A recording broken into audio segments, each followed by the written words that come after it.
Shut up and sit down.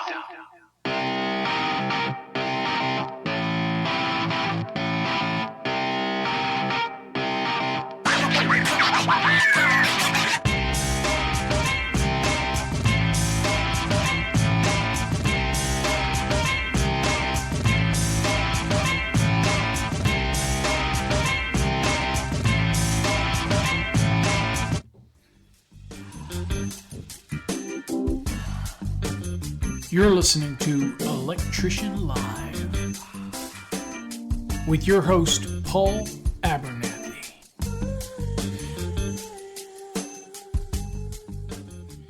Well, hello, everybody. Welcome to Electrician Live. My name is Paul Abernathy, your host as always, and welcome to the show. Almost had a glitch there at the beginning. For some reason, Facebook and YouTube just doesn't like my broadcast for some reason. Almost had an issue with it again. But we're here, we're live, and we're bringing it to you here on Saturday evening as we always do. Thanks for joining us. And we're going to talk a little bit tonight. Obviously, it's marketing madness. I had enough emails from my last broadcast that people were like, Paul, you're going to have to do more on this marketing thing, or you're going to have to give a little more details on the marketing thing. So I decided that's what we're going to do. We're going to do a little bit on marketing again and go over some concepts, but a little different tonight is I'm also going to talk about things like Home Advisor, Angie's List, Tackle, Let Go, all these apps that are available that you can get and put them on your phone and you can advertise. But we're going to talk about all kinds of things tonight that are going to be directly focused on marketing. And really, we're looking at low-cost marketing, budget marketing, okay? So that's what we're doing tonight. Robbie, this is not an electrical. That's one of my other classes. Tonight's Electrician Live. So those that are listening on the podcast, we're also doing a stream for the video. But Electrician Live is about electrical things. It's not calculations. It's not. It's a chat of things about the electrical industry. The other stuff that I do during the week, open mic and call-ins and things like that, we can talk code and calculations, but that's not what Electrician Live is all about, at least not on the Saturday night version. Tonight's topic is very driven, and we're going to talk about the dealing with marketing tonight. And so that's what the topic is going to be driven tonight. So when I think about marketing and I think about the money that I got to spend when I start my business. Marketing sometimes is something that people don't think about. You know, I tell people have to have 6 months worth of business money to be able to market to keep your business running. You know, keep the doors open, pay yourself, and think about things. Now, if you have a spouse that has a job already, hey, then you know you can get to work and they can support you for a while, and you know until things get up and running. So you know that's a different kind of concepts, and most people don't have that. When I got into business, you know, I had to do marketing. I had to get my name out there. Now, luckily for me, I was known pretty well in the area that I was at in Virginia, that I didn't have to do a whole lot of marketing. But I had to start, and I used grassroots marketing. So we're going to talk a little bit about that tonight. And there's no significant order that I give these and things like that we're talking about. They're just items that I think are really important to marketing yourself or marketing your business if you're an electrical contractor. And of course, some of these will also apply to the normal aspects as well. Okay, one thing I'm going to do here real quick, folks, is for the people that are on the video stream, I'm not answering questions tonight when it comes to code related. This is all about marketing tonight. So, and for you that's over on the podcast, the Electrician Live is really driven towards the podcast, folks. So for those that are listening on the podcast, driving in the car, listening on their Alexa devices or whatnot, this episode is, Saturday night's episode is kind of about you. The video is just an extra element that people can watch if they want to watch. I'm not so much paying attention to the camera when I do the Electrician Live show on Saturday. So let's talk. The first thing that I think is essential in marketing is business cards. If you don't have, you know what? If your business cards look cheesy, then you might as well not have business cards. They need to look right. They need to look professional. They need to convey the message that of what you're trying to convey. And there's a lot of resources. You can get really, really cheap business cards. You can get business cards with Vistaprint. And, for the longest time, they ran I think you could get, I can't remember, it's 500 cards for like $9.99. I think now they've gone to free shipping. Still a great deal for the Vistaprint. A lot of templates, easy plug in your information.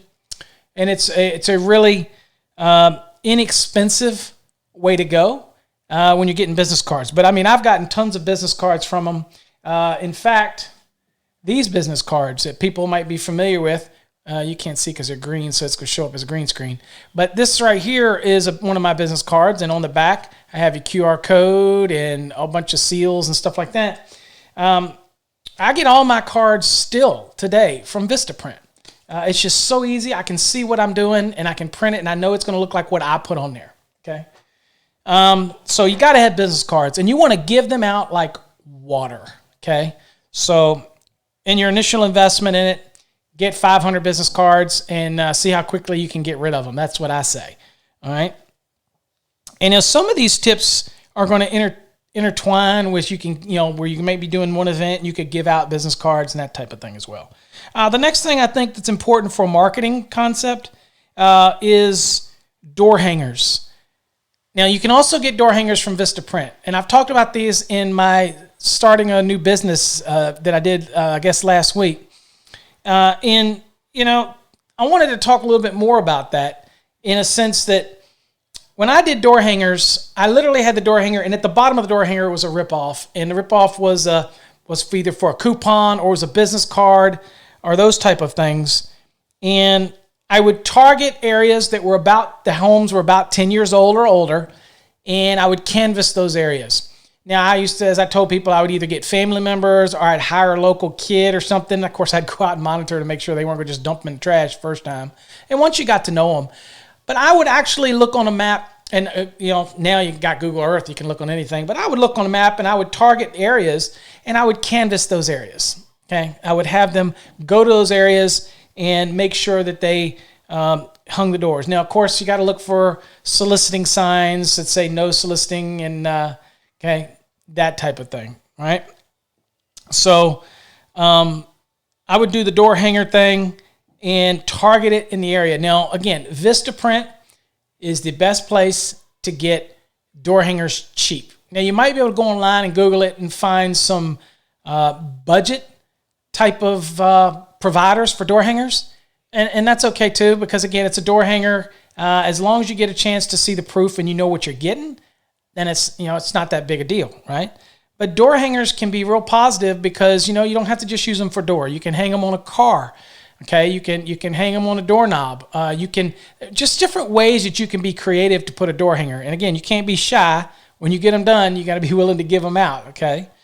The next thing that I think this one was beneficial for me, and I talked about it in the last episode that we did this, was face-to-face. Creating my own kind of referral network. That was pretty important for me in how I did it because I got to look at other trades. I went through the phone book and I looked at other trades that were similar to mine, but could put me in front of people that they were in front of. Carpet cleaners, roofers, cabinet folk, plumbers, mechanical guys. Although we have the same customers, right? And so I would target them, and I used to say, can we go get a cup of coffee at Starbucks or something like that, or grab some. I used to do that. I wasn't overly shy about doing that because they're in the same boat as I am. But here's the thing. I always would look for a company that was obviously a little bigger than mine because I didn't need somebody that was struggling just like me. But a business owner is still hungry. Right? I mean, what do they say? Millionaires or billionaires, they got this money, but they always want more. Don't let them make you think they're content. They always want more. So I'm targeting those individuals that already have an established customer base, and I want to bring what I have to offer. They don't know what level I'm at yet, but I do want to go in there with this understanding when I'm talking to them that I'm trying to grow my business and I need their help, and I want to be able to offer my service, but I want to be able to promote their service as well. As I start to grow my base, I want to share my customers with them and, build that relationship. So that's kind of that face-to-face thing. And literally, one of the tasks that I would tell people is to go to the phone book and look for at least 5 of relationships that you can build. Okay, so find yourself a potential handyman, find yourself a plumber, a mechanical guy. I also say, don't be afraid to go talk to real estate agents. You would be surprised. And a lot of them want education and training. Come up with a program, create a PowerPoint or something that might benefit the real estate agent, because again, they deal with home inspectors, they deal with issues, and so maybe you want to do some presentation for them and be creative that gets you in that door.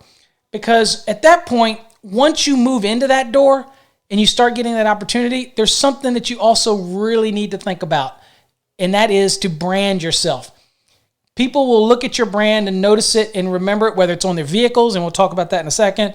They get to know it. It doesn't take long for them to get to know a brand, okay? An idea, a concept.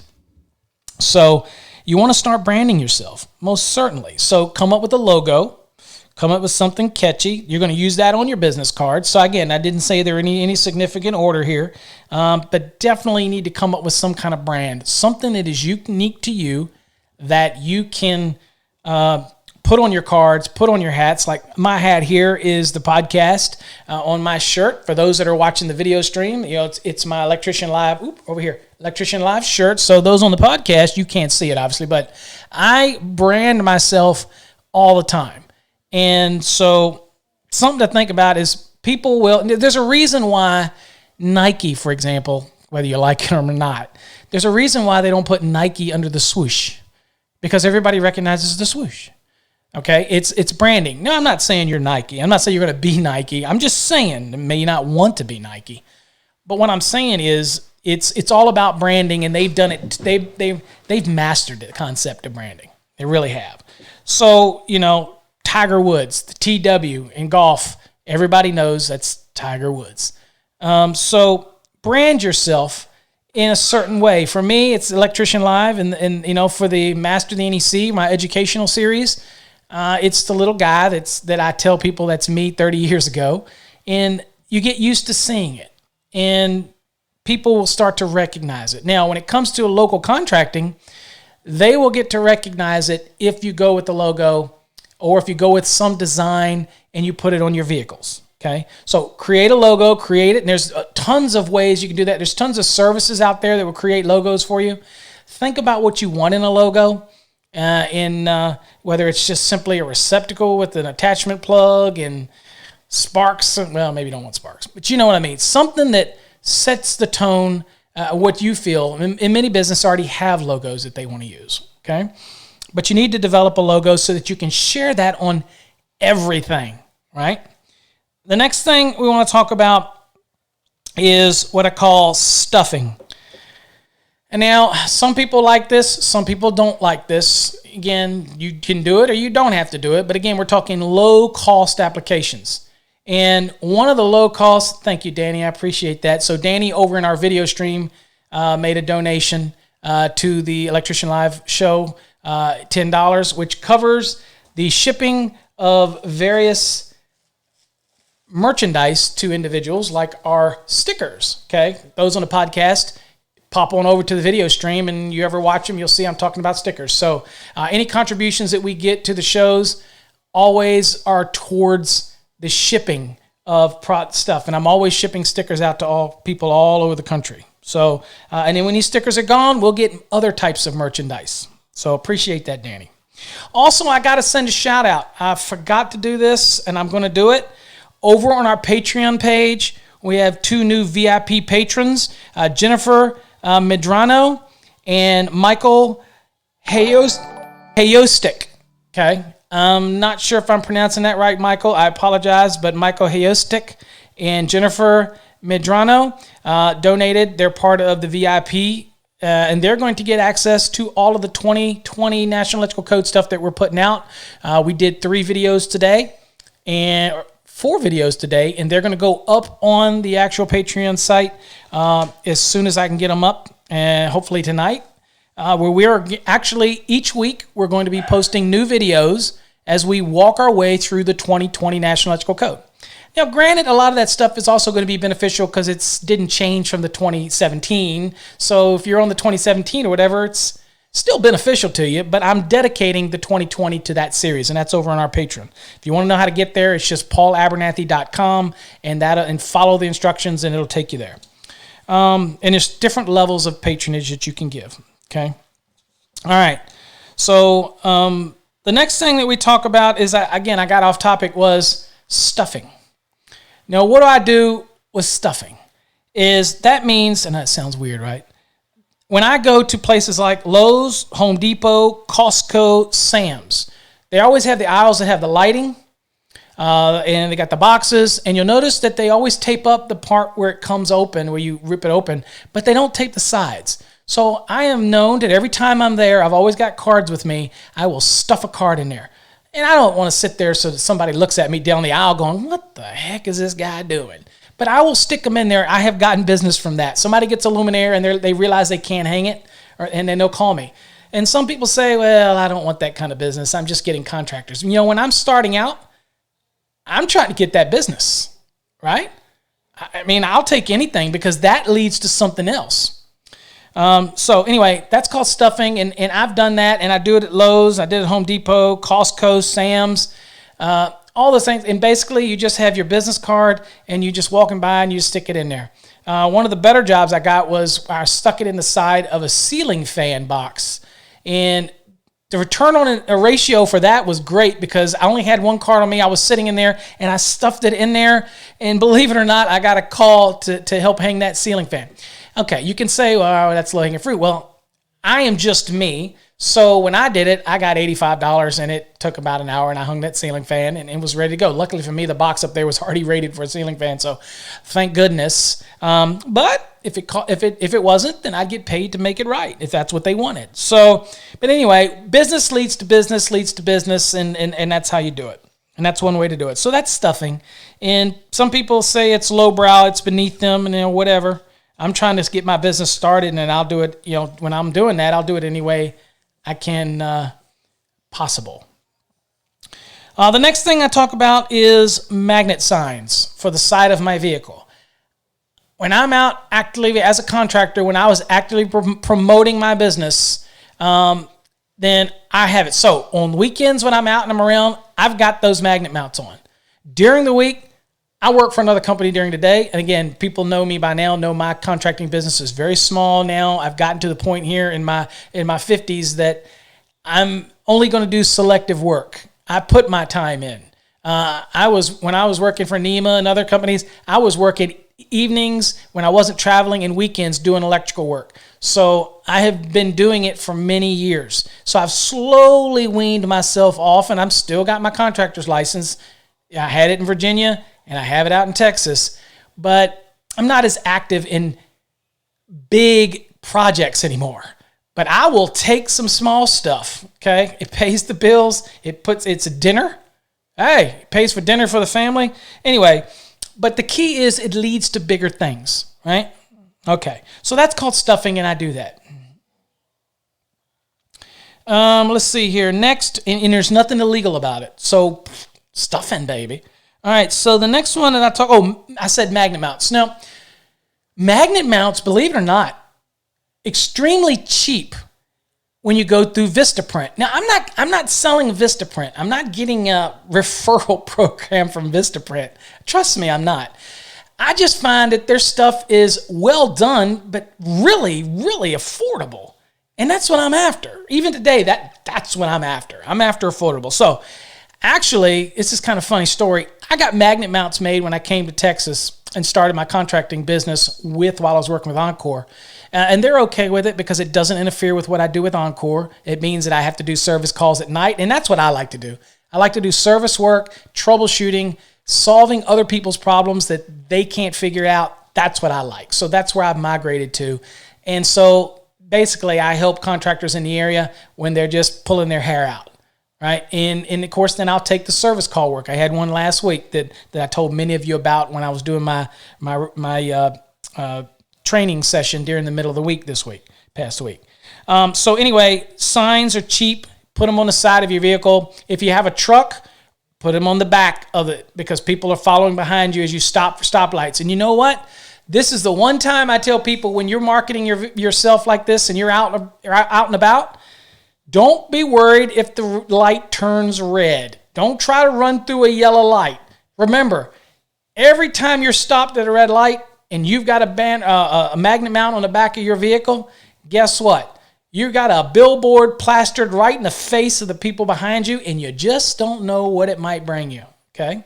So that's how I do that. And so I definitely invest in magnet signs. Or if you have a vehicle that has labeling and painting and wraps or something like that, that's great too. Just make sure you come up with a logo, come up with something that people will remember you by, because that's the thing they're going to remember, right? Is something catchy, something quirky, something, different.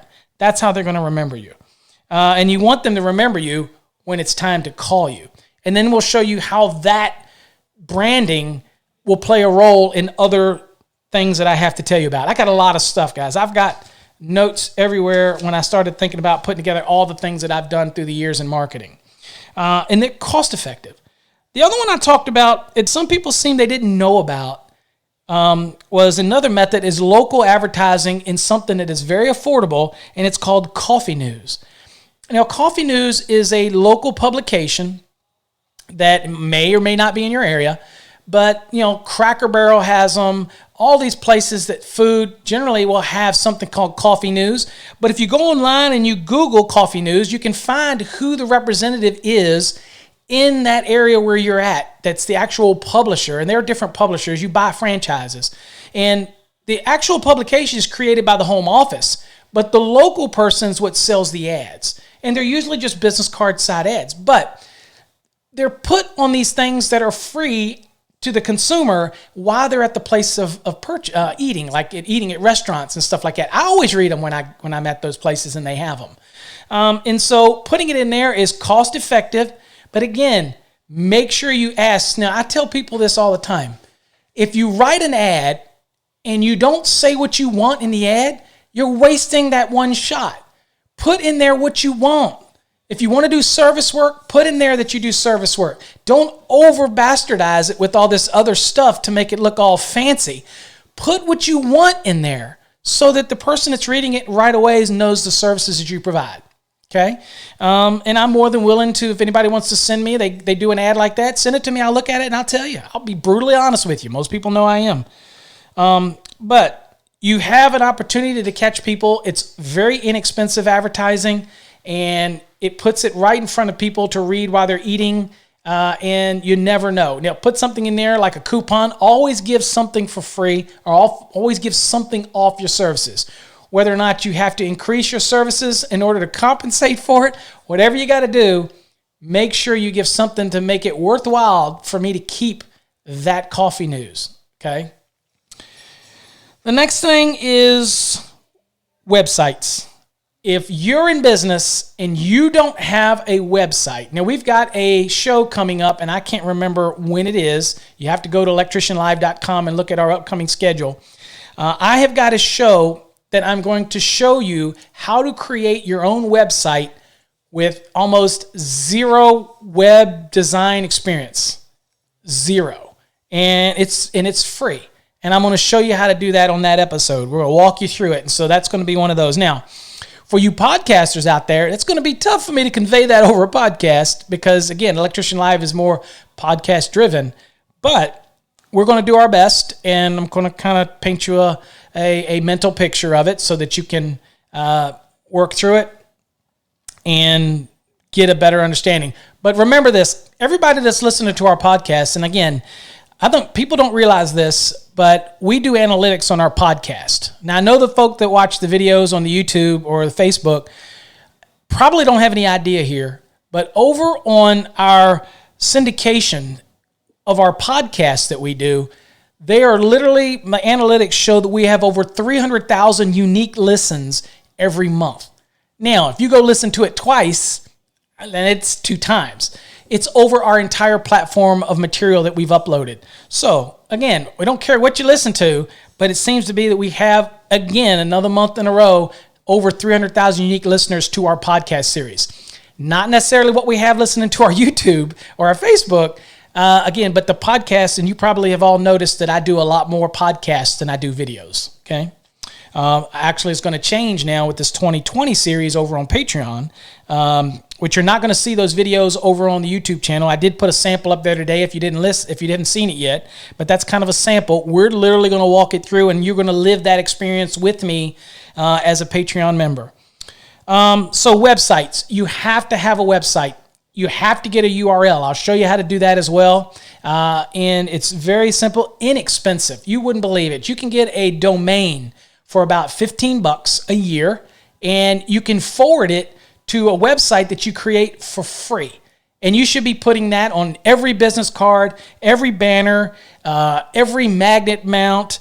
You should be plastering that everywhere. Why? Because when I run an ad, I can only say so much in an ad. I can't capture everything I want to tell you. And if I do, the ad's going to cost a fortune. But if I give you a website and you go to that website, then I've got a captured audience. And I am able to explain to you the services and the features and why you need to go with me. And at that point, you create a nice looking website, then you're going to get the business from that. Now, along with the website is whether or not you're social media savvy. And I don't know whether you are or you aren't, and whether or not you intend to put a lot of content out. It doesn't really matter. You still need to have a Twitter account, a Facebook account. You need to have a LinkedIn account for your business. All of these things you need to have because you need to share them, okay? And you share them, you put them on your flyers, you put them on your cards, you put everything that, people ask me all the time when they see marketing on TV and they see the @ symbol and it says, and it's Twitter, and they go, well, what do they do that for? You can't click on it. No, you can't click on it, but it's easy if you go to Twitter, you do the @ symbol, and for ours, for example, is @MasterTheNEC. Okay, for our Electrician Live, it is @Electrician TV, and you can share that, and people can find you, and that's what you're looking for. And I have gotten business electrically here in McKinney from our Twitter and from my Facebook pages. I've got it from that, and I know it because I ask them. Okay, so Doug, thank you very much for contribution. Doug just donated $19.99 to Electrician Live. Doug, I appreciate you supporting it. Again, for those that know, when you make a donation, it goes in the pot and it covers all the postage for these free stickers, but it also goes in the pot so that we can also, when we do more promotional material, that we're going to send that out to people. And we've got some things they're excited about that we're going to be giving away. We're going to try to give away a bunch of good freebies as we go. And we have some sponsors for shows who are going to give away products as well in the future. And so we're excited. And these donations, they cover all the shipping that covers to these things. We'll never charge shipping for this type stuff. Okay. So you make sure you get into that social media thing. Definitely have to do it. The next thing that we want to talk about, there you go. You see Doug Gross on the screen. Thank you, Doug. Appreciate you. The next thing is partnering with other companies. Now, this sounds complicated to people, but it is not. For example, I can partner with somebody and it'd be just like a referral. And when I say partner, a lot of people are familiar with something called BNI, Business Networking International. And it's a referral. It's a give and get type of system. Whereas you go to meetings, you share business cards with all the members. They go out. They act like you're salespeople. They go out, and when they're on a job, let's say that's a carpet cleaner, and he's on a job, and he's working with that person, and that person says something in the conversation about needing some new lights put in. Okay, I have gotten jobs when I was a member of BNI back in Virginia. I actually had the guy, one of them, he was very active in BNI, and he was a carpet guy, and he was a carpet cleaner. And he would send me business like crazy. He would go to people, and you know what? He became one of my salesmen. He became a really good friend, but he became a salesman, and he made me a lot of money then. Is he would go in there and say, you know what? your house, you're cleaning the carpet, your house would look so much nicer if you redid all the fixtures, all the luminaires, changed them out. They're old, they're dated. I would go and make a relationship with a real estate agent. Again, they're trying to sell a house. So I used to offer what's called a fresh up service. Now you say, what's a fresh up service, Paul? What are you talking about? A fresh up service is where I convinced the homeowners through the realtor that their house would sell better if they changed their switches and their receptacles, maybe to Decora or something like that, little toggle switches, or maybe they updated their luminaires or changed the lights in the front of their house or did something that took it out of, let's say, something that was stuck in the 70s and 80s, and I updated it a little bit. You'd be surprised what you can do. And I used to call that Freshen Up program. And I actually would go to the real estate agents and I would actually promote that. I actually had a card with a flyer. It says what we could do, what we could freshen up. And it had my logos on it. And I gave them business cards. And I made them aware that, you know what, if I run into somebody that's looking for a house, I'm going to give them one of your cards. I've created a partnership with them. Okay? So that's what I did. Now, I did it one step further. I actually went to the broker, and the broker had other agents in there, and it was a large brokerage firm. And I made relationships where that brokerage told all of his real estate agents, you're going to refer Paul, okay? And that's a relationship. You can do it too. You just got to be unafraid to go out and do it. But create and make a partnership with others and partner and make an investment in them. And you want to pick them wisely. Obviously, you don't want to invest in partnership with a sleazeball. It's not what you want to do. But you want to make sure that you develop these partnerships. Now, if you don't have a BNI in your area, their BNI network groups are almost everywhere. Now, when I say cheap and low cost, that was not necessarily so cheap.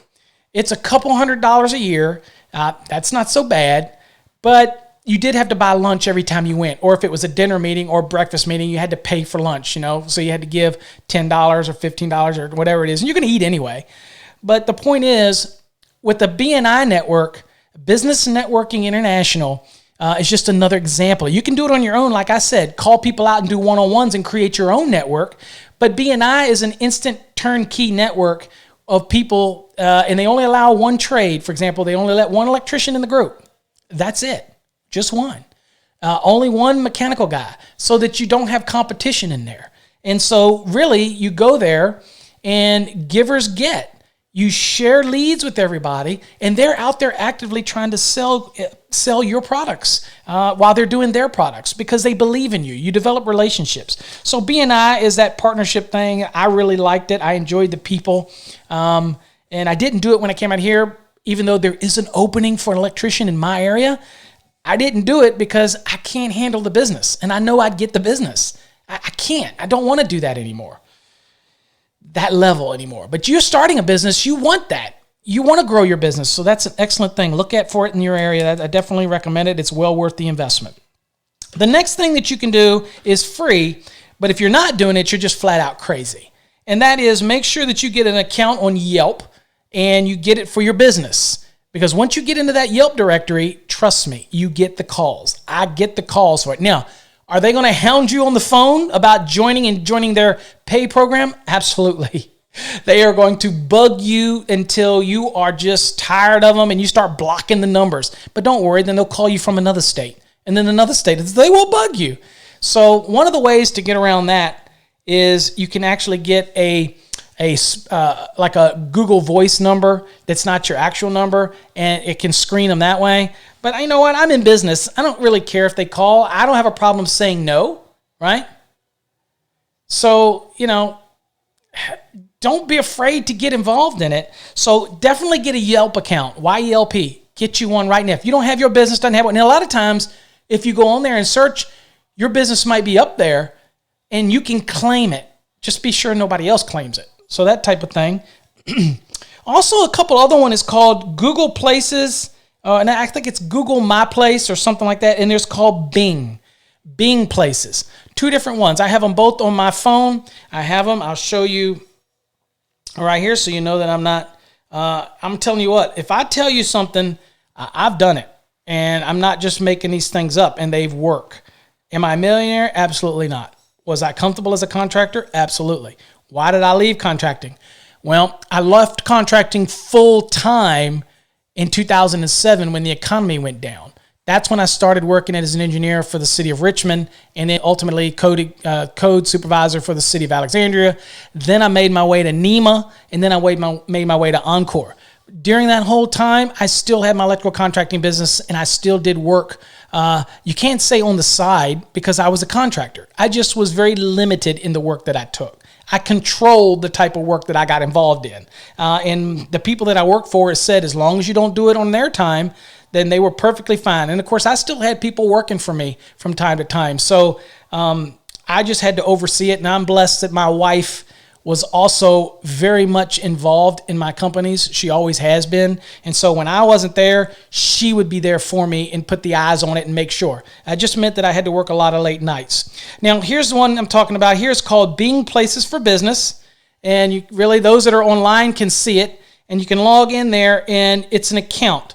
And it's for your business. And it gets out there in the search engines. It gets out there in Bing. Locals look for things, and you pop up. And the more you're there, the more you will.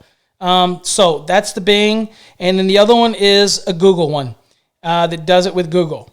And that one is called, if I can find it, I still have them on my phone because I still utilize them today. I still get the calls from today. I'm selective, again, in what I do. But it's on my phone. It's called My Business. Okay. And it's from Google. And that lists my business. And you remember, Google's the greatest search engine out there, other than YouTube, which is the second greatest search engine, believe it or not, is it gets your name out there, okay? Robbie, one of our viewers on the video stream, for those that are over on the podcast, states, how hard is it to get your contractor's license? It's not hard once you become a master electrician. Once you're a master electrician, or in states that don't have master electrician licenses, then you just simply have to take the exam that would be equivalent to a master. And once you do that, then you can get your business license. Now, in Virginia, for example, there's different levels of Class A, Class B, and Class C contractor. And it all is a monetary level on what kind of work that you can do. Okay. Now, if you want to be an A or a B, higher level in some states, then you have to make sure that you do have, obviously you need insurance anyway.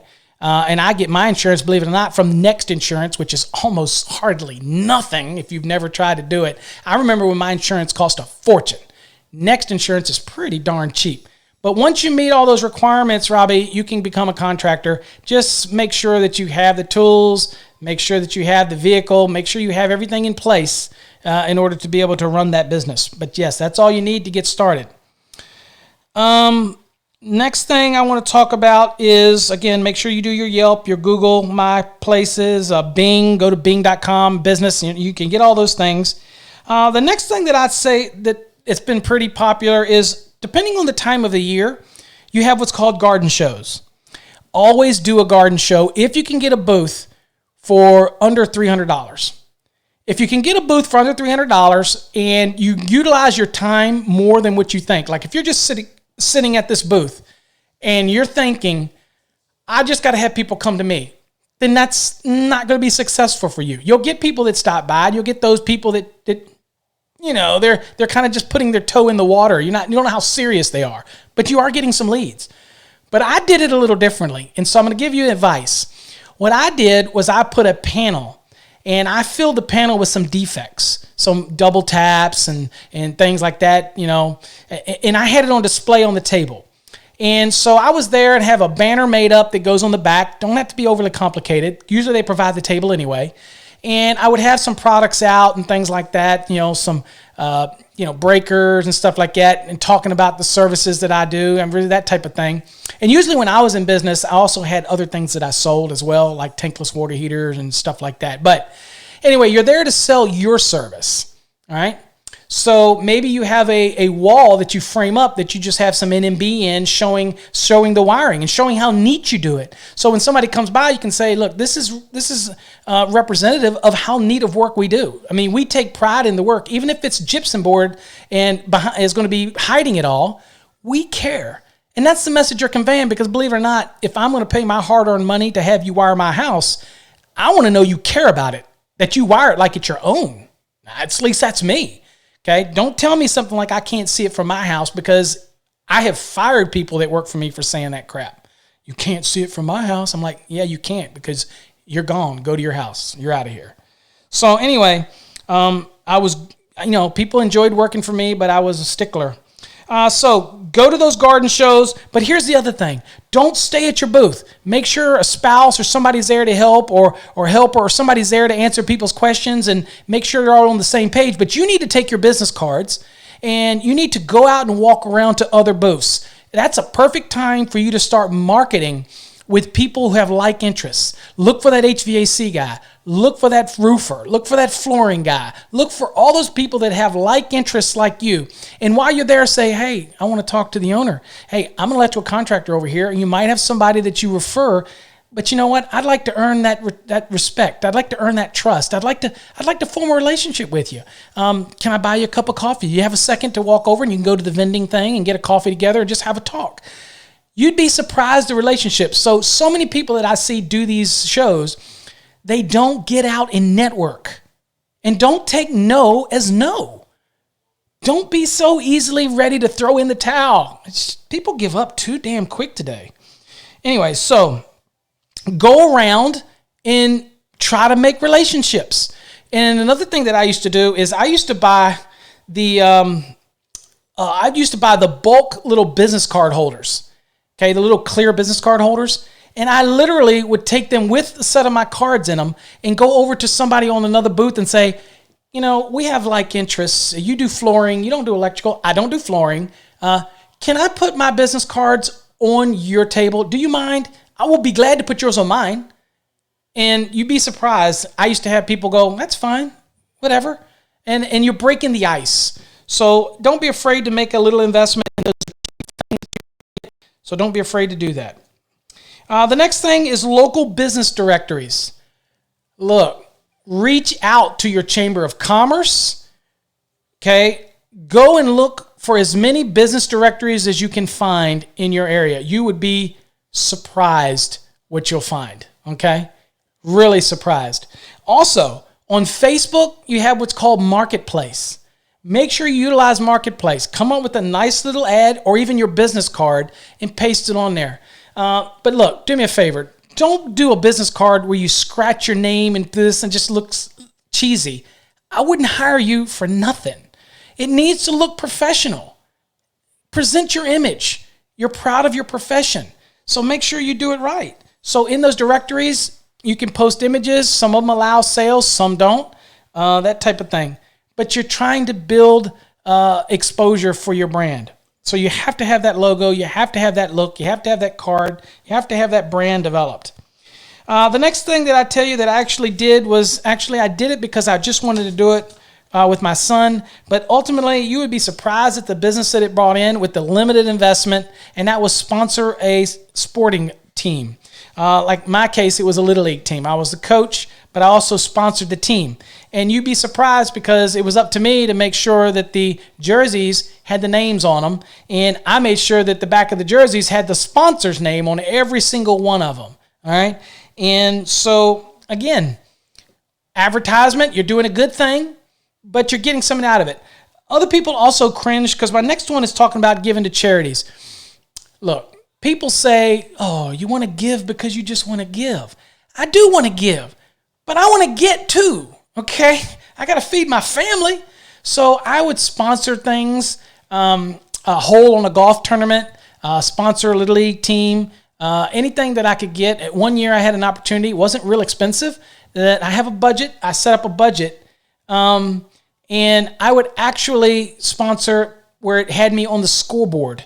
So everybody there could see it. And I used to sit there and think of it and go, you know what? That there is being my marketing every time. And another thing that people used to do is the banners on the outside of on the fence out in the Little League. They usually will sponsor banners. If they don't, step up and call your local Little League and say, have y'all ever thought of doing banner sponsorship? It's going to bring money into the Little League, and I'm interested in sponsoring a banner. And they might say, well, we don't really do banners, but if you want to do a banner, you could do a banner, and maybe they'll let you put it somewhere, okay? It's not going to cost a whole lot of money. Banners are fairly inexpensive to get made. And anyway, you're putting your name. But again, what you put on there, be very clear what you want to get.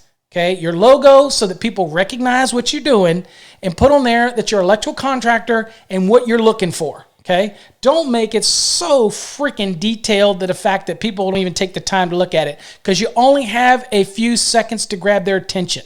Okay, now when I do business cards, I don't want to go back to business cards, but when I do them, I do put a lot of info because I don't need it to be a glancing thing. They've got it. My web addresses, I've got my phone number, my address, my name, my company, my logo. I have a QR code on the back so they can scan it with their phone, whether they do or not. It doesn't matter. It's still on there. It's modern. I'll have my Twitter on there and my web address. Everything is there. Very little on here about what I do. They know that I'm an electrical contractor, or that in this case, this one's for Electrical Code Academy. You know that I'm an electrical educator. So I have that information on here.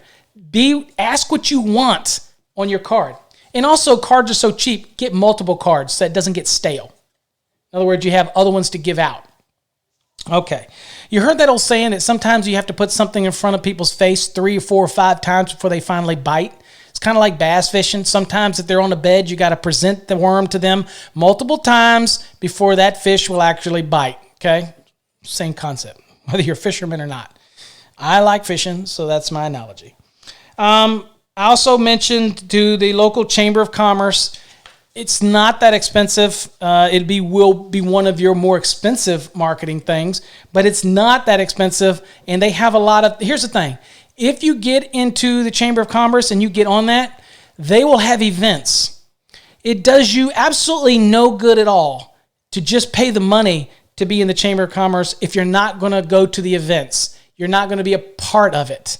You have to be a part of it. If you're going to do that one, then they have a gala event or a meeting or whatever they want to do, then you need to go and you need to be there and you need to be ready to be unshamed at giving out cards, making interaction. Okay? You're in business, baby. You don't need to be shy. Definitely not. Unless you're lucky enough to get in business because somebody bought the business to you and you didn't have to do anything for it. Not me. I had to work for everything. So, okay. The next thing you want to do is reach out to homeowner associations. You'd be surprised that a lot of these big homeowner associations will sell advertising in their newsletter or even put something in their newsletter. Okay? So that kind of goes hand in hand with my door hanging, where you target neighborhoods that we talked about back earlier in the show. Well, I actually used to target the homeowner associations and try to see if they have some kind of newsletter, something they send around, whether it's annually, quarterly, and see what I could do to get a part of it. See if I could put a business card in there. See if I could do an ad. That's what I would do with it, okay? But that's just one aspect. Reach out for it because, believe it or not, there's a lot of work that gets done through the actual neighborhoods, okay? But that goes back with learning what businesses do work in that neighborhood. So here's another tip. If you're in a neighborhood like I'm in, or all around the country, you have this little thing on your phone called Nextdoor. It's an app, and it connects neighborhood people together. Now, you can't refer your business, but others can refer your business. And so I have people that you do work for that will post on there, hey, I recommend so-and-so. He's a great electrician. And they'll post for you. Ask them. Ask for referrals. I get a lot of that happen too. You go to a job from somebody and you get done on the work and you're afraid to ask them for a referral. Why? You just did the work. Why are we so shy? I'm trying to feed my family. I'm going to ask you, hey, did you like what you got? Can you refer me? What's wrong with that? Nothing wrong with that. Okay. So there's a couple other things that you can do also that I want to talk about. So now let's talk about some of the things that will cost you can cost you a lot, but is it the risk or the reward? And that is the things like Home Advisor, Angie's List, Tackle, those type of things. They can be expensive. And let me tell you kind of how they work. And you'll get bugged to death by them by the phone if you inquire about them. I'm just saying. Now let's talk about Home Advisor and kind of like an Angie's List. How do they get paid? Well, they offer their services free to the consumer. But you, as a professional, have to buy your way into that. Okay. You have to pay to be a part of that. Now, what they tell you is that they will share leads with you, and they will share leads with you, but you're competing against at least 3 or 4 other people for that same lead. Remember, they already got paid. Whether you get the job or you win the job or not, they've already got their money. So again, I didn't like those kind of odds. If you're going to give me a lead, I want to know that I have I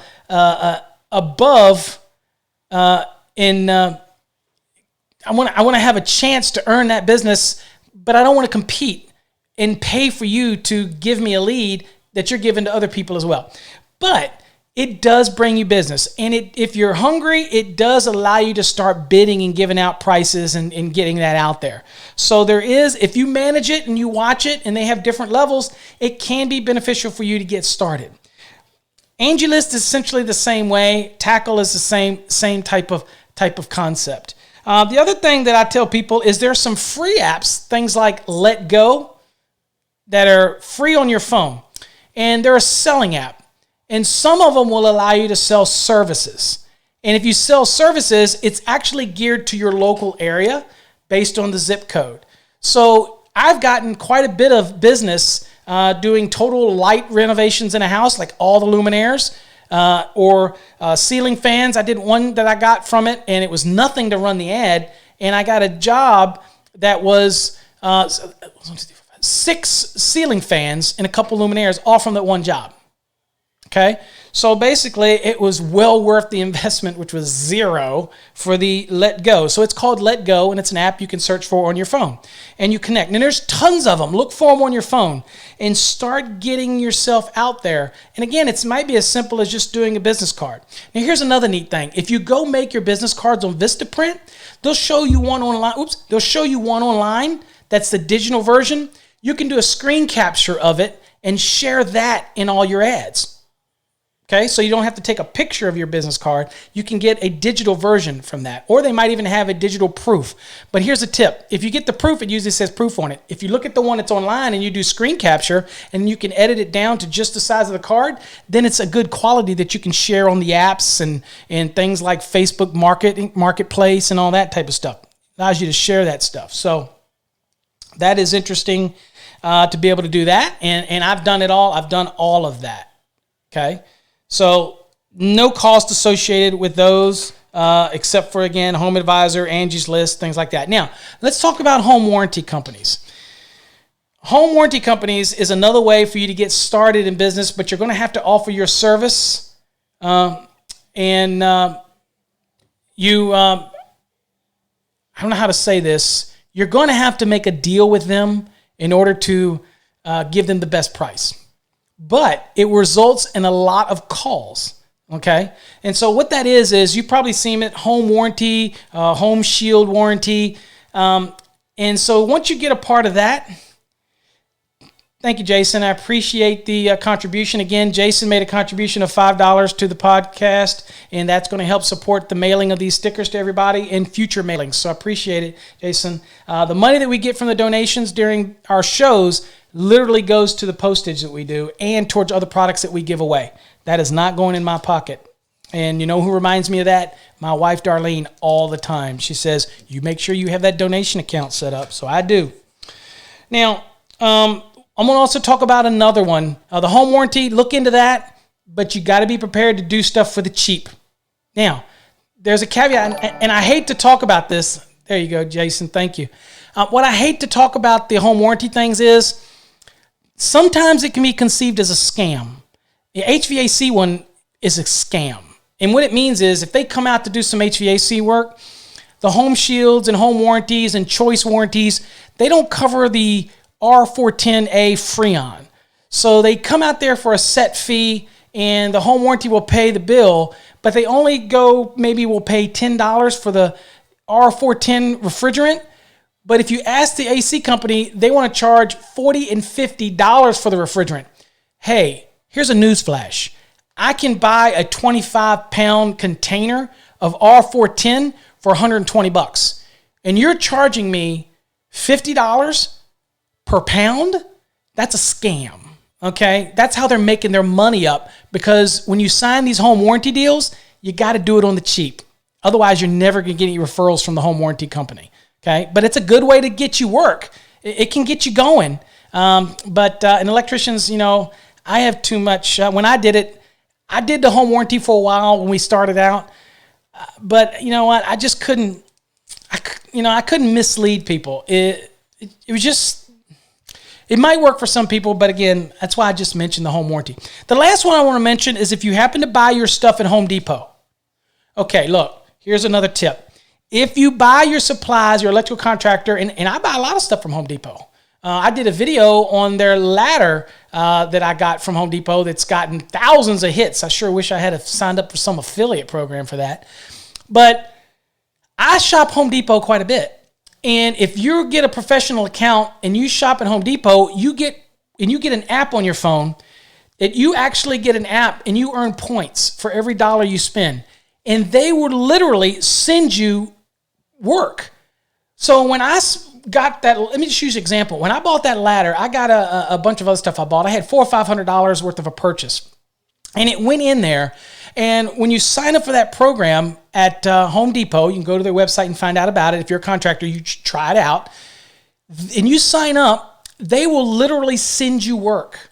And it was reliable work.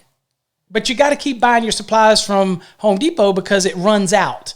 Okay, it runs out after a while, and you've got to buy some more stuff. And it makes sense. They're trying to sell products, but then they're going to share business with you because people would literally go to Home Depot and ask, can you recommend somebody to hang this light, this ceiling fan that I'm buying? I used to hang the crap out of ceiling fans that people bought from Home Depot, and they were referred to me from Home Depot. So that is one way to do it. Lowe's has a program very similar, but it's much harder to get into the Lowe's program than it is to get into the Home Depot program. So look at them, both of them. You can become a preferred service person for their company. And if you're starting out, I'm telling you, if you're already buying your products from Home Depot anyway, maybe you're buying some from the supply house, but you're buying stuff from some electrical stuff from Home Depot or whatever you're buying. Hey, guess what? You take advantage of that referral program. It's an awesome referral program that they have at Home Depot. So, you know what? That's kind of all of my tips that I can think of off the top of my head. That should be enough to get you rolling when it comes to marketing.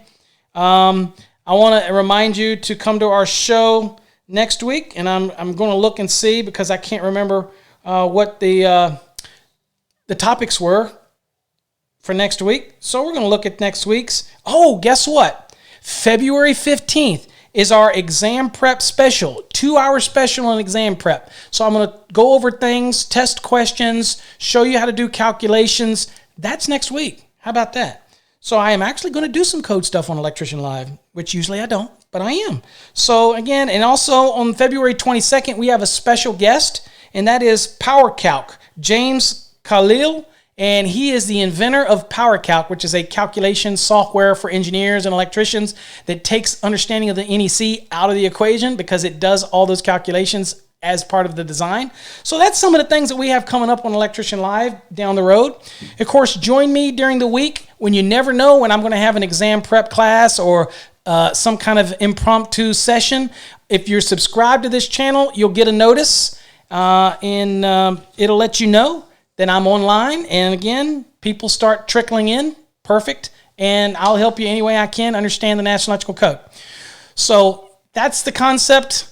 That's what it's all about. And I'm really hoping that you get something out of all these tips. Because I'll be honest with you, I didn't have this kind of stuff when I was starting out. I really didn't. I just kind of had to fumble my way through it.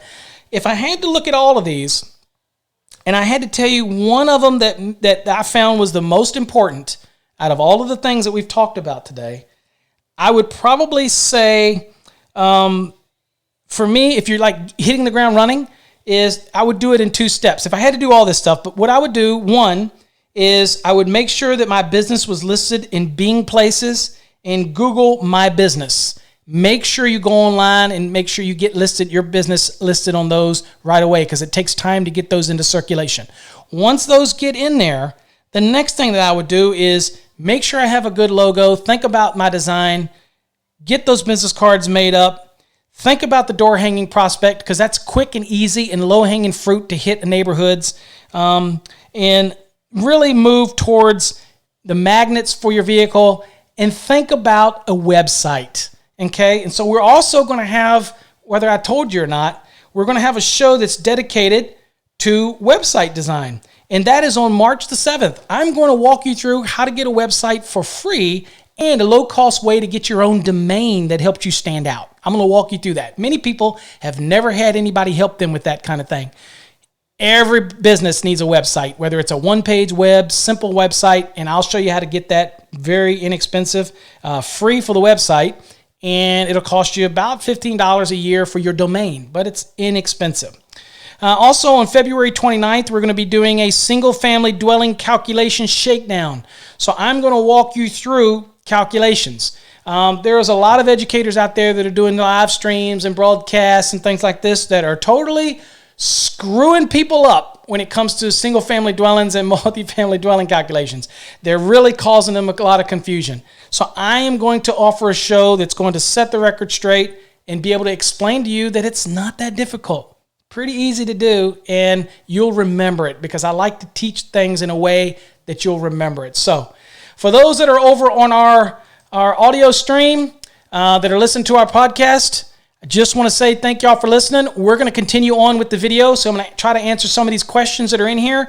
But those that are on our podcast, thank y'all for listening. Until next time, stay safe, and God bless to all those over on the podcast.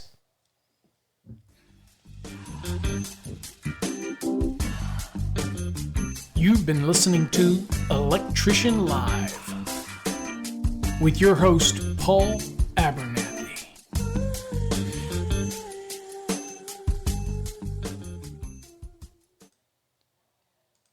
All right, everybody, that was the end of our podcast session, and we're still here with the video session. And I'm going to try to answer a few questions that might have had during the stream, since the episode for tonight's Electrician Live is technically in the books, finished right on time. I must be getting pretty decent at this gig. So let me look and see if I can find some of these questions for all of you that are on the video feed. Let's see here. Let's see, what do we got here? Hey, Desmond, thanks for coming in. Let's see. Dustin, how did you feel about taking over a job that someone else has started? Well, you know what? There's two ways to look at that.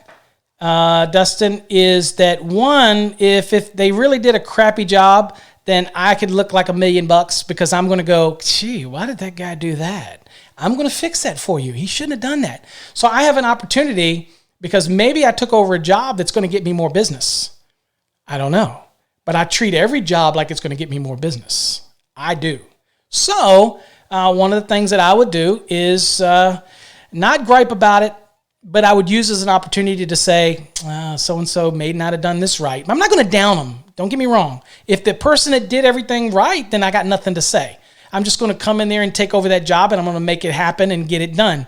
A job is just a job. I want to get it over with. And the problem that I always had was I'm impatient. I like totality and finality. Means I like to finish something.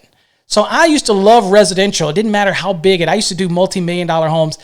I love that because I knew that I had a start and a finish. Some of the commercial jobs that I did in the past, oh my God, it drug on forever. I get so bored with it. And that's just my personal nature. I have ADD like crazy. So good thing is I had people. And the thing about commercial jobs is you can assign people to tasks. Residential, I'm in there with my hands and I'm doing it. And I just still love that aspect of the work. And so I would take that job on and just, hey, a job's a job. Treat it as a job is a job and just get through it. Let's see here. Did you start as an apprentice? Did you go through IBEW or get your journeyman's or master's, etc.? Robbie, I probably would not be doing this show if I didn't at least have a master's. Of course, I've got 2 engineering degrees as well, which I think were totally a waste of my income and a waste of my time, but not as a master. I've been proud to be an electrician for over 30 years. I started out by going to a vocational school, and I'm a big believer in vocational schools. A lot of people think it's a place you throw kids away when they're in 10th and 11th and 12th grade. not me. I had a mentor early on. My family, my brother was an electrician. I always looked up to my brother. And our school had a ranking system. And when I was in 10th grade, I already knew that I was going to do summer school and I was going to knock out classes that I could knock out. I was lucky. Believe it or not, I learned early on that, wait a minute, if I took a class during the whole year, or I could take a class in the summer that was only a couple weeks and I could get the same credit. What I didn't realize was that the course during the school year was 45 minutes. The course during the summer, I was there for 8 hours. So that's where you make up the time. It didn't matter. I did that. And of course, I also did night classes and to get my credits so that I could make sure that in my 11th and 12th grade that I dedicated 100% of my time to the vocational school. And that's where I got my hours, okay? And then once I got out of there, I was actually got out and worked with my brother. But I was Virginia's youngest ever licensed electrician. Okay, so I got my license earlier than you were supposed to. One, because of my success in my vocational school and winning the National VICA contest. When I won that, it came a little bit of notoriety in the area, came with that. And of course, the inspectors and everybody in the jurisdiction allowed me to take the exam. And then a year later, when the state had control of it, I took my master's. So that was many, many years ago, and I just moved through that. And then I stayed in the contracting business for many years with my brother, and then I owned my own electrical contracting business for years as well. It's called Electric Service Specialist. That's in a nutshell. I did not belong to IBEW. That's just another path to go. I'm not anti-union, but it just wasn't the path for me. But it does offer some great educational opportunities in the union, and they do have top-notch education. The same with an IEC, which is not unionized. It's independent electrical contractors. They have a great educational program too. So not everything's IBEW, but they're still a good organization. I don't like the fact that I think they just endorsed a candidate that I don't like, but I'm going to let that go. I'll pass out. I'm not going to do that.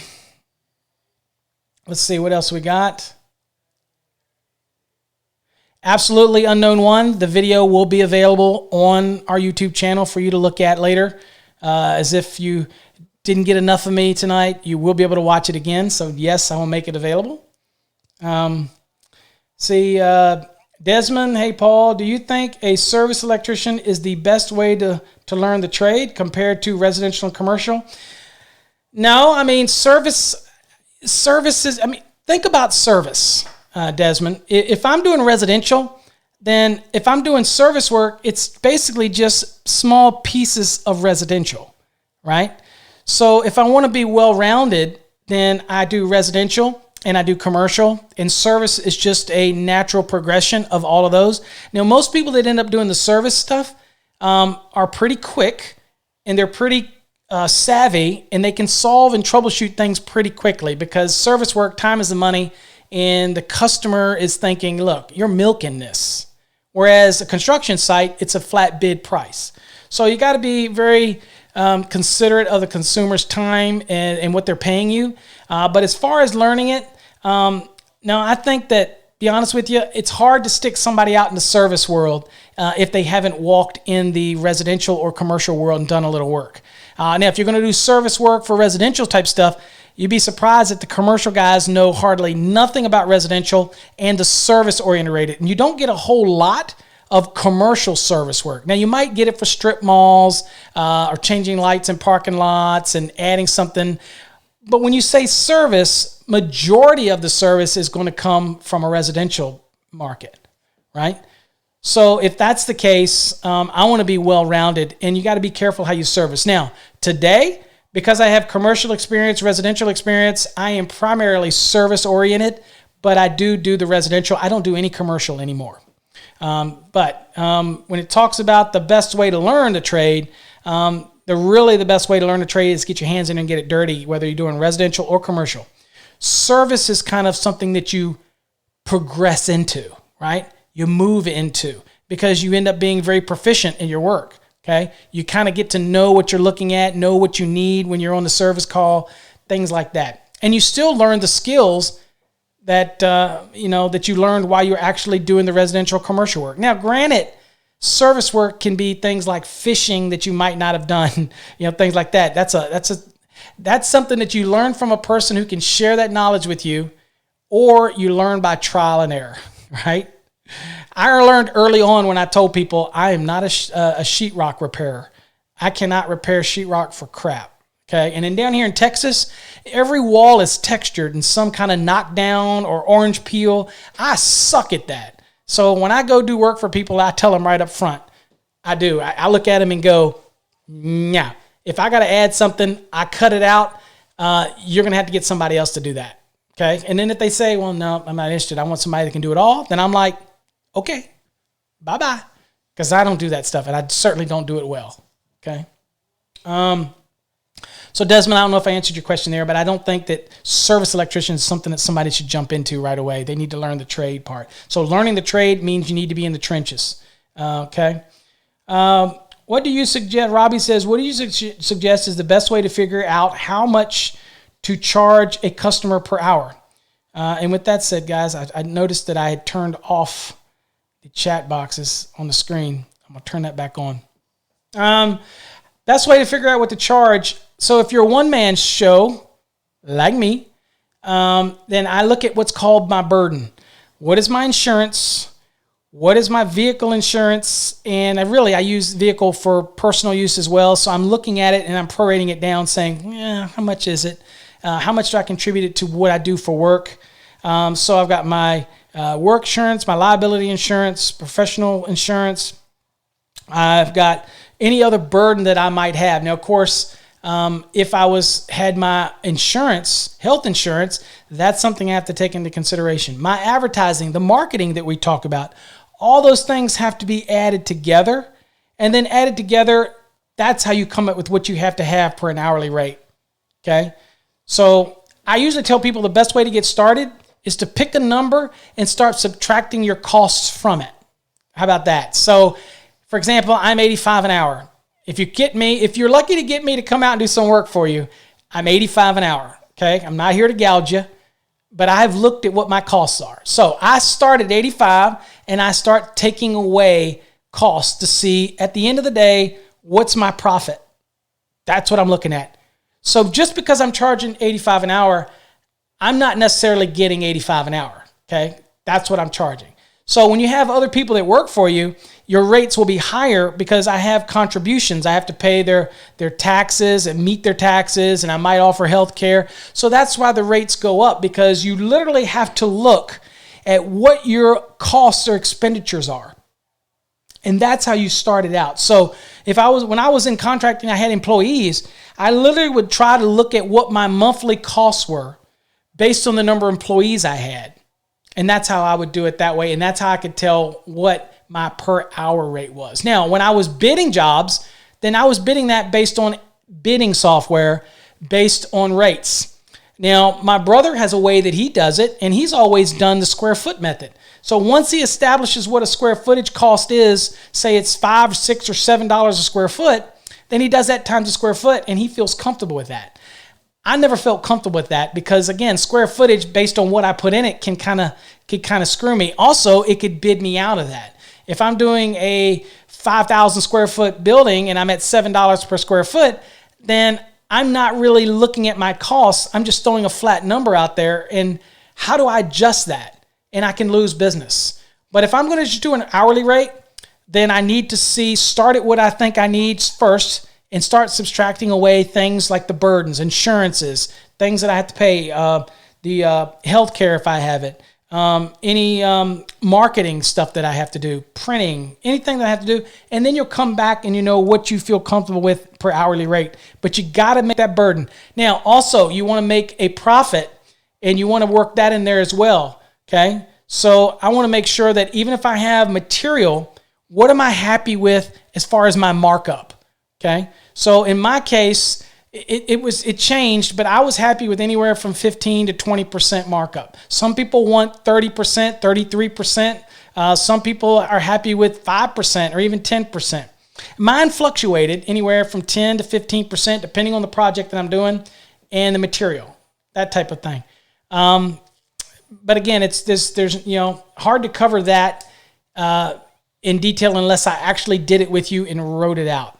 Now, for all the projects I do today, if I do additions or something like that, because I still love doing little additions and things, I bid that on bidding software. And I use the Best Bid Hybrid Pro. I've used Conest. There's AccuBid. There's tons of them out there. They all do great. But I'm comfortable with it because I've already have it tweaked, right? Tweaked to the way I want it.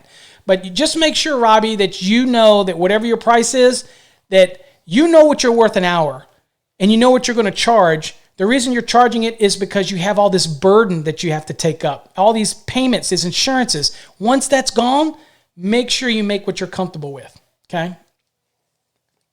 At $85 an hour, if I cover all my burdens, then I'm roughly making about $50 an hour. And I'm comfortable with $50 an hour. That actually happens to be right around at what my tutoring fee is, $50 to $55 an hour when I tutor people. Why? Because that is... that's tutoring when I tutor it with somebody directly. That is because I know what I need to make, but I still add on my burden to that. Okay, bandwidth, training, the conferencing softwares, things like that. I add on to it, but I try to create what I think it should be, and then I take all of the burdens, and then I come down to what I'm happy with. Okay. Unknown one: can someone have a day job as an electrician and start their business at the same time, or what would you suggest? Oh, you mean like me? I have a day job. Now, my day job, most people know, is a head of codes and standards at Encore Wire Corporation. We manufacture wire and cable. I keep us out of trouble. I'm our code expert. I travel around the country. I'm actually leaving tomorrow and going to be gone until the end of the week, teaching to 4 different engineering groups and our rep groups in Florida. Then I'm going to fly up to Philadelphia, and then I'm going to go over to fly into LaGuardia and teach a course in New York, and it's 2 sessions in New York. So overall 4 classes, and we're going to visit, while I'm there, I'm going to visit some engineers, and I'm going to do some training for some engineers. So I'm going to be very busy running through airports. Even at my age, the next 4 or 5 days, I'm going to be all over the place. Okay, so you might not, folks, see something this week. You might not see me come on and do a code class or something this week. And if you want to know why, it's because I'm on the road somewhere. Okay, so again, I have those weeks. Can you do a business, work for somebody in a day job and do electrical work on the side? You can, but not to any large scale. You can do service work if you already have experience in the business. We were talking Desmond was saying, if you've got the skills to be a service guy, then, or you take weekend work, or maybe do some evening work, but just make sure you tell people up front.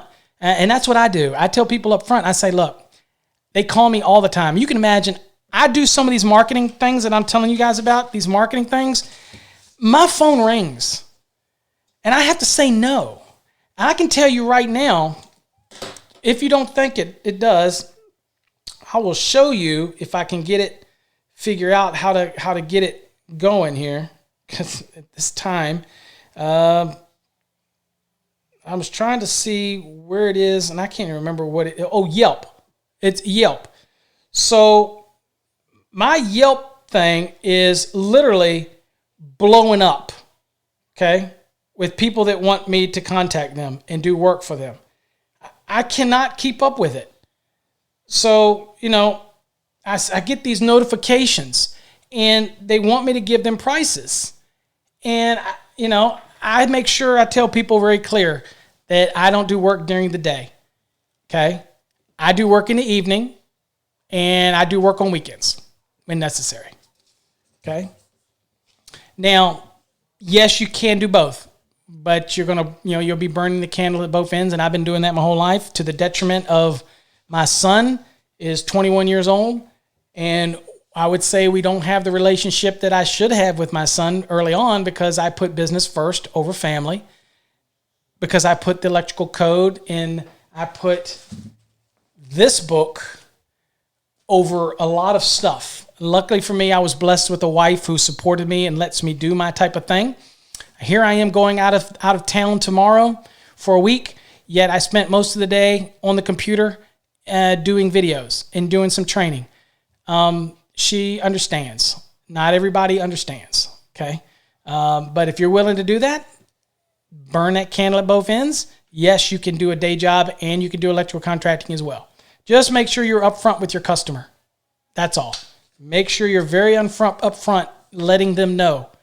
Okay? Letting them know that you have very select times that you can do business. That way there's no misrepresentation and they get ticked off, and you know what I'm saying? Okay. But it can be done. I've done it. I did it when I was with NEMA. I did it when I was with the city. I did it. I was the engineer, so I wasn't an inspector there. I was the engineer, and that type of thing. So you definitely can do it. Oh, in the airport, yeah. You ain't lying, Doug. I'm a little worried about that, going through airports and traveling with this thing going on. My understanding is the masks don't really stop it. So, you know what, Doug? I was okay. I really wasn't thinking about it until you said that. So now you got me worried about traveling. Ugh. Anyway, okay. I'm going to travel anyway. I mean, it's business and I have no choice. But I never really thought about that, Doug. I appreciate it. Wow. Okay, you know what that deserves? Doug, hold on. Yes, Doug. You brought that to my attention. Anyway, I thought it was a great show tonight, guys. I think you get something out of that marketing. And let's see, I think I covered all the questions that were here.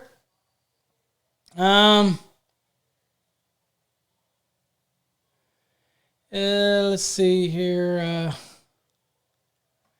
Pretty much most of the... What's the best way to get employees for your brand new business? To be honest with you, Robbie, the best way to get employees, and provided you got the business, if you've got the business, it doesn't take much to put an ad in your local paper. There are people looking in there all the time trying to find work. Be very specific about what you're looking for. But if you're in an area and, if you're union, you just go to the union house and you can get people for project if you're a union company. But anybody else, you just have to put it out there that you're hiring. Believe it or not, a newspaper ad, with a little ad in your newspaper, if you got a newspaper with city you're in, you'll get more than enough people that will apply. Also, put it online. You have other tools like Indeed and all those things that you can do as well. Another thing is those local networks. Network and things like that, you could put on there that you're looking to hire. Okay, Nextdoor.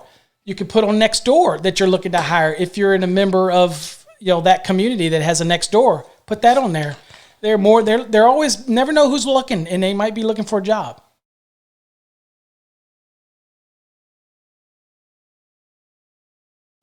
So you never know. Just never know. But that's the best thing. IBEW is a great place to start an apprenticeship. Absolutely, if you can get in there.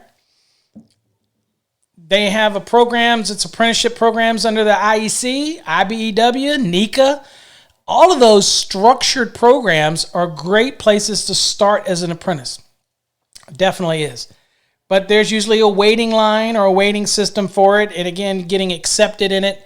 I don't want anybody to sit and wait and not get started in the business because they want to get in the IBEW.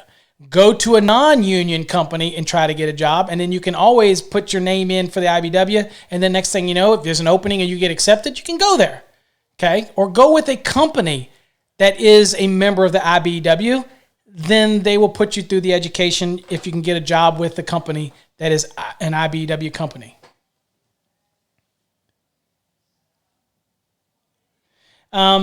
So it says, if you're already in the field, I suggest getting state certification before joining. That can be a little confusing, Lewis, because in the IBEW, you go to an apprenticeship program. If you're state certified is an electrician, let's say as a journeyman electrician, then, I really wouldn't be in an apprenticeship program. Most people take the apprenticeship program so they can get their journeyman's card and they learn the trade. If you already are in the field, then I would already go and get my licensing requirements before I thought about ever joining an IBEW. Now, there was something that was said, and I read online somewhere, that said even if you were licensed and you joined an IBEW, and I don't know this for fact, so I'm not going to say it's fact, but they make you go in as an apprentice even though you hold a license. And that wouldn't work for me. If I was already a licensed electrician and I'm joining the union, there ain't no way I'm going to have to go back and be apprentice again. Not going to happen. Now, again, I don't know any details with that. You'd have to contact somebody with IBEW and they give you more details. But I'm just saying that's something I thought I read today from somebody. Yeah, waiting lists. There is a lot of waiting lists. So I tell people, don't delay your learning. Get a job with a company that's not unionized. They can offer some training. Okay? That type of thing. So, again, I don't think the union's the only way to go. I was never in the union. I got all my education, I had all my training. I hired plenty of guys that work for us. They're apprentices, helpers, helped them get their license. I did my own training in-house, okay, and, trained the guys and things like that. So, it's just one avenue to go. It's not the only avenue to go. You would swear, the IBEW guys, the NICA guys would swear it's the only way to go, and that's fine. They're usually already up in there, and they did the dirty work to get there. I mean, they did the work. Some people don't have the luxury of doing that, and so it might be able to do that, and some might not be able to. It's nothing wrong with the unions at all. They have their benefits, okay? But not everybody's cut out to be in the union. But if it's all about education, I will tell you, the unions, the NICA programs, the IEC, which is non-union, but that's independent electrical contractors, they have some really good training programs, and they really train their people well. So you're going to get the skills. You're definitely going to get them. Now, if you go to work for a local contractor and you learn under them and put your time in so that you can get your license, you got to put a certain amount of hours in. If you do that, then you probably aren't going to learn the same amount of stuff that you'd learn through a formalized program like a union or even a non-union IEC training system. But you're going to learn what you need to be an electrician, just not going to learn all the nuances and all the technical jargon. But you're going to learn. You're going to learn. Either way, just getting your hands dirty and getting out there, you're going to learn. Might not be as structured. You're only going to be only as good as your educator, and you're only as good as your willingness to learn. If you're closed-minded or you don't have an openness to learn, then you're not going to get real far no matter which one you're in, right? So, again, always pushing forward in trying to obtain new knowledge, new information.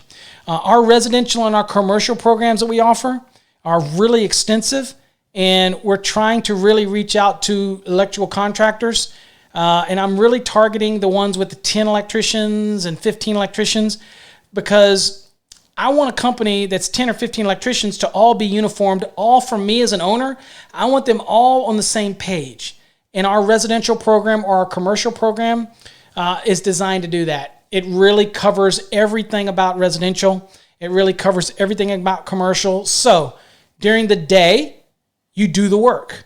During the evening, you take your courses. And the grades will automatically be given to whoever the owner is or the administrator. And that's what we're working on, a program that we're doing right now for contractors under the Electrical Code Academy. And it's because we're really, really excited about our residential and commercial program. It is extensive. If you've never seen me do a demo on it, it is extensive. It's basically the same kind of material that you're going to get in an apprenticeship program. Thank you, Lewis. I appreciate that donation. Thank you very much. And again, the donations that we get go to being able to send out and pay for the postage for all the stickers that we send. And it goes in the pot for some of the other stuff that we're going to be giving away to help cover the shipping, because we're never going to, we'll always cover the shipping. So again, appreciate you for that.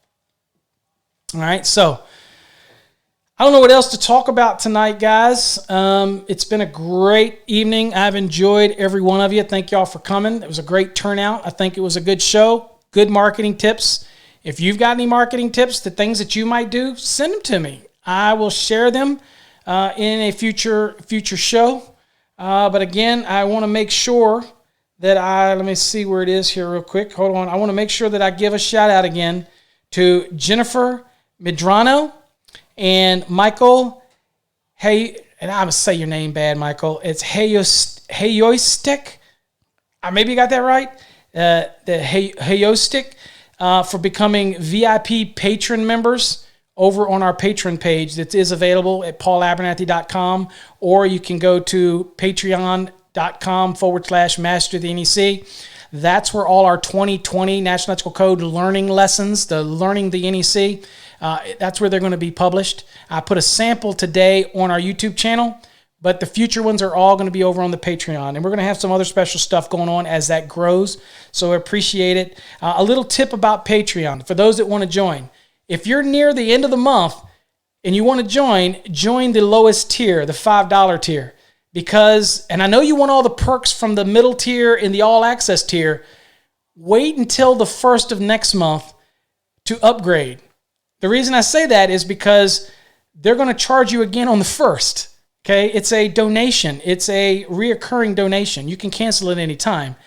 But if you want all that content, start with the lower tier, and then you can move to the bigger tier when you get on the 1st or the 2nd, so that you got the whole month at the higher tier, and then it'll charge you the next month. Okay. You also get access to the VIP.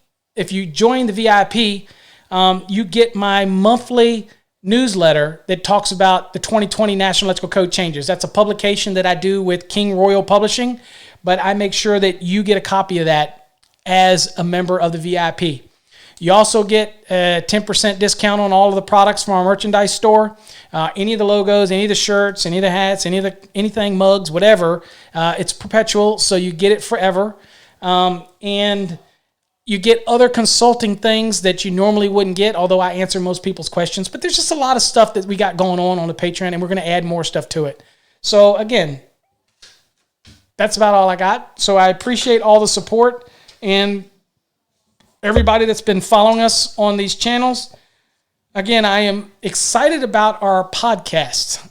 It's just been 6th month in a row that our podcast has had over 300,000 unique listens in a month. Unique listeners. And that's amazing to me. And I certainly would be nice to have them all on YouTube. But again, I understand it's something about a podcast. I just don't know what it is.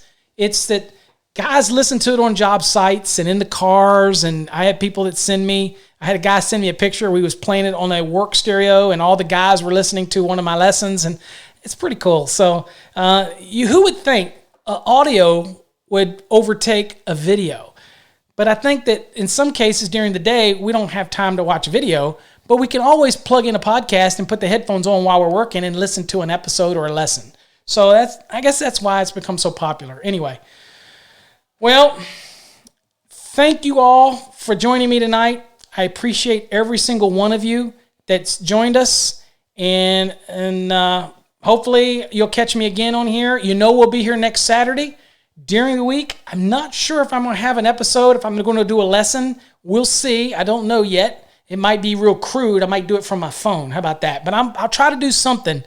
But we'll do an exam prep thing this week and work with that. Maybe we'll do something this week. So anyway, until next time, folks, appreciate you. Take care. God bless. Oh, my podcasts. All the podcasts are also broadcast on YouTube, Desmond, but you can also go to our website at electricianlive.com, and you'll see a button that says podcast. You click on it, and you'll get the list of all of our podcasts. Also, you can listen to our podcasts on Spreaker, iTunes, Deezer, Google Podcast, iTunes Podcast. You can, any of the podcast platforms out there that you load on your phone, the app, just go in there and search for Master the NEC, and our podcast will come up. So you can listen to them. I actually listen to podcasts in Spotify, and we're listed on Spotify as well. So that's why we get those unique listeners, because we're on so many platforms. But if you want to listen straight from our website, or if you want to listen from YouTube, all of the podcasts are also uploaded on YouTube. That's the ones where you see the black screen and just the logo in the left-hand corner. Those are podcasts. People send me stuff all the time and go, hey, aren't you supposed to have a video? And I tell people, it's not a video. It's a podcast. It's only for listening. But I put it on the YouTube channel because I know that some people like to listen to it. It's just real convenient to listen. So that's why I put it on there. Thank you, Nelson, the donation. Again, I appreciate you. I appreciate everybody that donates. I thank you.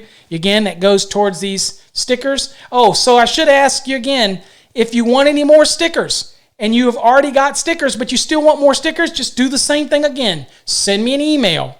And in that email, just say, Paul, I want my stickers, and put your name, your address, and the sticker that you want. So everybody's going to get that does that, it's going to get the podcast sticker, right? So that's I got stuff all over the place here, folks. I am not real organized. So you'll get the podcast one. And I want to see people send me pictures of where they put this. But you'll also get the electrician one. If you want it, you can suggest that you want that one.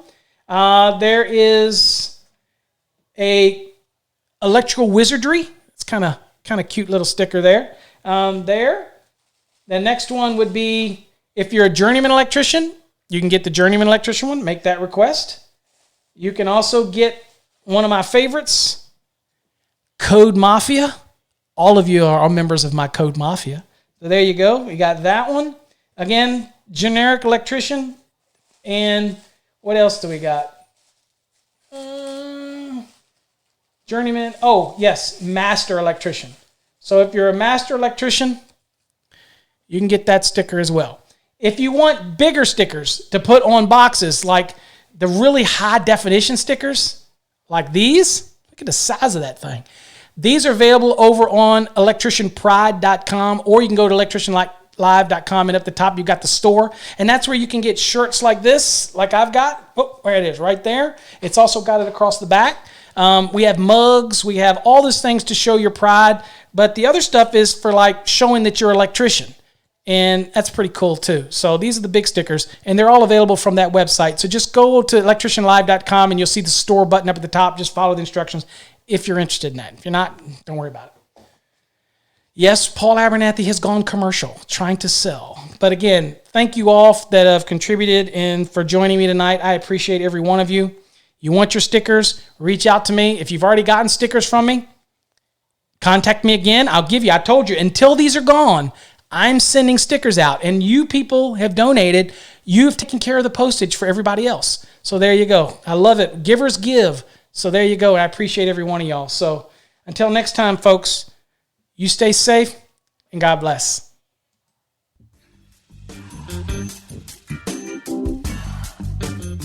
You've been listening to Electrician Live with your host, Paul Abernathy.